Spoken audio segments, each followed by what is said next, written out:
C'est un texte qui s'appelle Pouvoir d'achat. Il y a 21 articles. Sur les 21 articles, essentiellement 5 concernent le pouvoir d'achat, donc c'est déjà maigre en soi.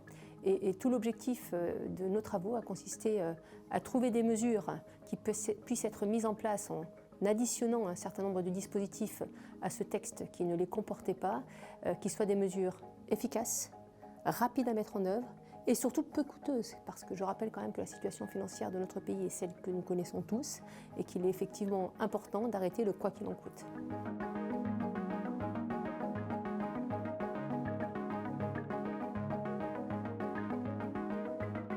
Il y a un principe qui est très clair.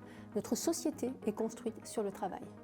Si nous n'arrivons pas effectivement à avoir un certain nombre d'heures travaillées, nous serons dans une logique où nous ne parviendrons pas à retrouver les grands équilibres de notre texte et du coup on verra s'appauvrir un certain nombre de services.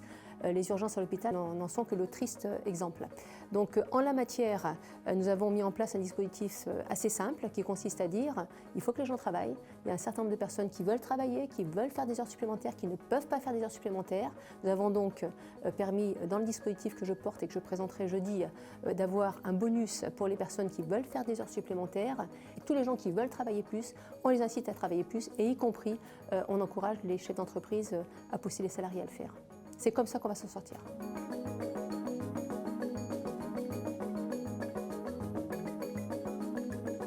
Aujourd'hui, qu'est-ce qui se passe pour les ménages? Ils passent à la caisse pour effectivement faire le plein, c'est très cher. Ils passent à la caisse du supermarché, c'est très cher.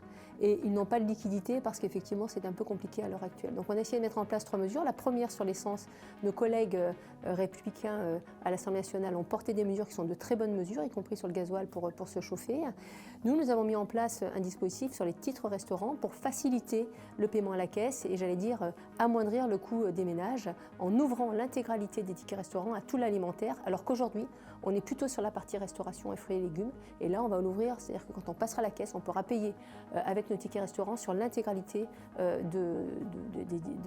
du panier alimentaire qui est effectivement celui qui est pris par les ménages. Et quant à la liquidité, nous donnons la possibilité dans un montant plafonné à 10 000 € et sur un temps donné de débloquer l'épargne salariale de façon exceptionnelle pour les personnes qui auraient par exemple à la rentrée des coûts importants pour installer les jeunes étudiants ou pour acheter peut-être un ordinateur pour des jeunes qui voudraient effectivement à un moment donné à la rentrée avoir besoin de ce type de matériel. C'est un bonus qui est ouvert et qui permettra au travers nos propositions et celles de nos collègues les Républicains à l'Assemblée nationale véritablement de couvrir le spectre de ce qui préoccupe aujourd'hui les ménages.